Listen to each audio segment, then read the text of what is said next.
सभी को माता शबरी की कथा सुनाने जा रहा हूँ।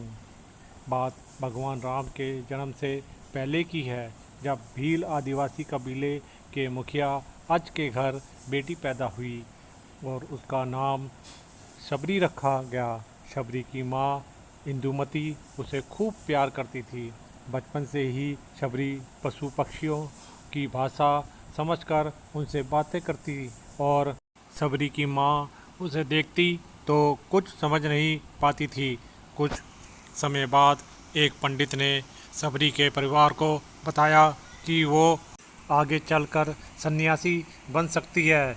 इस बात का पता चलते ही शबरी के पिता ने उसका रिश्ता तय कर दिया। जैसे ही शादी का दिन नज़दीक आया, शबरी के घर वालों ने खूब सारी बकरियां और अन्य जानवर घर के पास लाकर बांध दिए। एक दिन शबरी की माँ उससे के बाल बना रही थी तो उसने माँ से पूछा, इतने सारे जानवर हमारे घर क्यों लाए गए हैं? माँ ने जवाब दिया, बेटी तुम्हारा विवाह होने वाला है, इसलिए हम लोगों ने इनका इंतजाम बलि के लिए किया है। तुम्हारी शादी के दिन ही बलि प्रथा होगी और फिर इनसे स्वादिष्ट भोजन बनाकर सबको परोसा जाएगा। यह सब सुनकर शबरी दुखी हो गई। काफ़ी देर तक शबरी ने उन जानवरों को आज़ाद कराने के बारे में सोचा। सोचते सोचते शबरी के मन में हुआ कि अगर मैं जानवरों को यहाँ से आज़ाद करा देती हूँ और यहाँ जानवर होंगे नहीं तो इनकी बलि रुक सकती है। फिर उसके मन में विचार आया कि मेरे घर से कहीं चले जाने पर भी यह बलि रुक सकती है। जब मैं ही नहीं रहूँगी तब विवाह होगा नहीं और बलि प्रथा भी रुक जाएगी। इससे मासूम जानवर बच जाएंगे।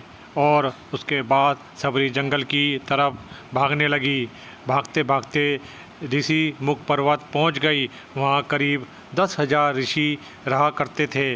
शबरी को लगा कि वो भी इसी जंगल में किसी तरह ऋषि मुनियों की सेवा करके अपना जीवन जी लेगी। वो चुपचाप उसी जंगल में एक हिस्से में किसी तरह से रहने लगी। शबरी रोजाना ऋषि मुनियों की झोपड़ी के आगे झाड़ू लगाती और हवन की लकड़ियां भी लाकर रख देती। ऋषि मुनियों को समझ नहीं आ रहा था कि जंगल में उनके काम अपने आप कैसे हो रहे हैं। एक दिन शबरी को किसी ऋषि ने देख लिया। उसे देखते ही उसका परिचय पूछा।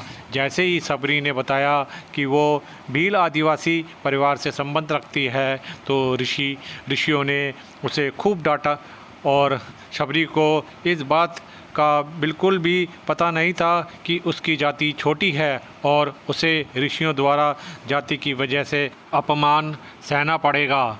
इतना बस होने के बाद भी शबरी हर ऋषि मुनि के दरवाजे पर जाती और अपने उसके आंगन में झाड़ू लगाकर उनसे गुरु दीक्षा देने के लिए कहती और हर कोई शबरी को उसकी जाति की वजह से अपने आश्रम से भगा देता। ऐसा होते होते काफ़ी समय बीत गया। उसके बाद शबरी मतंग ऋषि की कुटिया में पहुंची। वहां पहुंच के मतंग ऋषि को शबरी ने बताया कि वह उनसे गुरु दीक्षा लेना चाहती है। उन्होंने खुशी खुशी उसे अपने गुरुकुल में रहने दिया और भगवान से जुड़ा ज्ञान देते रहे। शबरी ने भी अपने गुरु की सेवा करने में कोई कसर नहीं छोड़ी। वो गुरुकुल के सारे काम करती थी। शबरी से खुश होकर मतंग ऋषि ने उसे बेटी मान लिया था। समय के साथ मतंग ऋषि का शरीर बूढ़ा हो गया। उन्होंने एक दिन शबरी को अपने पास बुलाया और कहा, बेटी मैं अपना देह त्यागना चाह रहा हूँ। बहुत साल हो गए इस शरीर में रहते रहते। शबरी ने दुखी मन से कहा, आपके सहारे मैं इस जंगल में रह पाई हूँ। आप ही चले जाएंगे तो मैं जीकर क्या करूँगी। आप अपने संग मुझे भी ले जाइए, मैं भी देह त्याग दूँगी। मतंग ऋषि ने जवाब दिया, बेटी तुम्हें चिंता करने की कोई ज़रूरत नहीं। राम तुम्हारी चिंता करेंगे और ध्यान भी रखेंगे। शबरी ने राम का नाम सुनने के बाद पूछा, वो कौन है और उन्हें मैं किस तरह से ढूंढूंगी। ऋषि मुनि ने बताया, राम कोई और नहीं भगवान है। वह तुम्हें अच्छे कर्मों का फल देंगे और तुम्हें उनके हाथों ही मोक्ष मिलेगा। तब तक तुम इसी आश्रम में रहो। इतना कहते ही ऋषि मुनि ने अपना शरीर त्याग दिया। सबरी के मन में ऋषि मुनि के जाने के बाद एक ही बात की थी कि भगवान राम स्वयं उनसे मिलने आएंगे। वो रोज़ भगवान राम से मिलने के लिए बाग से अच्छे अच्छे फूल लाकर पूरा आश्रम सजाती और भगवान के लिए बेर तोड़ कर लाती और भगवान के लिए बेर चुनते हुए सबरी उन्हें चख लेती थी ताकि भगवान राम को मीठे बेर ही दे। रोज़ाना सबरी इसी तरह से भगवान के दर्शन की आस में फूल और बेर इकट्ठा करती रहती थी। इस तरह इंतज़ार में कई साल बीत गए। सबरी का शरीर एकदम वृद्ध हो गया। एक दिन आश्रम के पास के ही तालाब में सबरी पानी लेने के लिए गई। तभी पास के एक ऋषि ने उन्हें अछूत कहते हुए उन्हें तालाब से पानी के लिए मना कर दिया और वहाँ से भागने के लिए कहा और एक पत्थर मार दिया। वो पत्थर जब सबरी को लगा तो उसे चोट लगी और खून बहने लगा। बहते बहते हुए खून के एक बूंद तालाब के पानी में गिर गई। तभी पूरा तालाब का पानी खून में बदल गया। तब ऋषि ने सबरी को डांटा और बुरा भला कहा कि तेरी वजह से तालाब का पानी खराब हो गया। अब रोज़ ऋषि मुनि उस तालाब को साफ करने के लिए नए नए विद्या का इस्तेमाल करने लगे, परंतु तालाब का पानी साफ नहीं हो पाया। वह खून सा ही रहा। कई सालों तक तालाब के पानी को साफ करने की कोशिश के बाद भी कुछ नहीं हो पाया तो ऋषियों ने थक हार कर सब कुछ छोड़ दिया। इस घटना के कई सालों बाद भगवान राम अपनी पत्नी सीता के हरण के बाद उन्हें ढूंढते हुए उसी तालाब के पास पहुँचे। तब ऋषि मुनियों ने उन्हें पहचान लिया और उनसे तालाब में पैर रख के उसे साफ करने के लिए कहा, लेकिन पैर रखने पर भी तालाब का पानी जैसे का तैसा ही था। तब भगवान ने ऋषियों से पानी के रक्त में बदलने की कहानी पूछी। तब ऋषियों ने उन्हें सारी बात बता दी। तब भगवान राम ने कहा, यह सब आप लोगों के खराब वचनों से हुआ है। इस तरह के शब्द बोलकर आप लोगों ने उनके दिल को घायल किया है और तभी यह तालाब उनके रक्त से लाल है। तब भगवान राम कहते हैं, मैं उस माई से मिलना चाहता हूँ।